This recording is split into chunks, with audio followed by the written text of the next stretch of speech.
Emma നിനക്കെന്താ ഇവനെക്കാളും ഭ്രാന്തായ? Narcotics ആണ് മൈരേ, ജയിലിടിഞ്ഞാലും പുറത്തു വരില്ല. കൊക്കൈൻ കേസിലകത്ത് പോയിട്ട് ഇന്ന് ഇറങ്ങിയുള്ളവൻ വൺ ടീമാണ്. തീർത്തോളം നിങ്ങൾ ഹരി ഇവനെ കണ്ടിട്ടില്ല. ഹരി അങ്ങനെ ഇവനെ കണ്ടിരുന്നെങ്കിൽ ഇപ്പൊ ഇവനെ ചെവരിന്ന് പഠിച്ചടിക്കേണ്ടി വന്നു.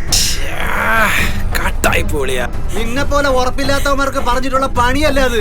എമ്മു ആകെ 1.5 ലക്ഷം രൂപയാവും. എത്ര രൂപയ്ക്ക് പോവും? 3 ലക്ഷത്തിന് പോവും. 1.25 ലക്ഷം രൂപ ലാഭം. 1.25 ലക്ഷം രൂപ ഉണ്ടാക്കണ്ടേ? പക്ഷെ ഞാൻ വാങ്ങിക്കണ പ്ലാൻ അല്ല പറഞ്ഞു. പിന്നെ എന്റെ പൊന്നളിയ 150 ഗ്രാമിൽ കൂടുതൽ സാധനം വിൽക്കാൻ മാഫിയ രണ്ടാളുള്ള ടീമിന് മാത്രമേ അവകാശമുള്ളൂ ഈ ലോകത്ത്. അതിൽ കൂടുതൽ സാധനം നിന്റെ കൈ ഉണ്ടെന്ന് പറഞ്ഞാൽ അവന്മാർ 2 എണ്ണത്തിനും തീർത്തിരി സാധനം കൊണ്ടു. കഥ പറയാതെ കാര്യം പറയണം മയില്. ബ്രോ മെത്ത പൊളിയാണ്. ക്രിസ്റ്റലാക്കാൻ പറ്റൂ? നിനക്കെന്തര പ്രാന്ത?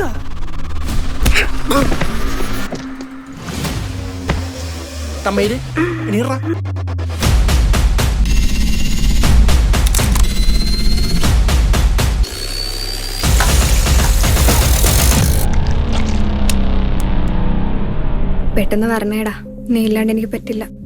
പറ്റില്ല. നീ കോൺഫിഡന്റ് അല്ലേ? എനിക്ക് ഇങ്ങോട്ട് വരാൻ അറിയാമെങ്കിൽ തിരിച്ചു പോകാനും അറിയാം.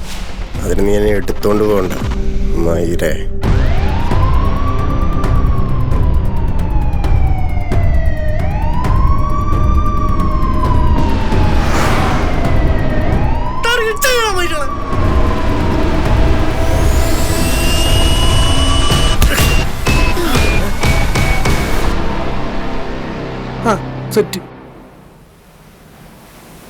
നാളെ നേരം വെളുക്കുമ്പോ മരണവുമായി ബന്ധപ്പെട്ട ഒരുത്തനും വിമാനത്ത് ജീവനോടെ കാണരുത്.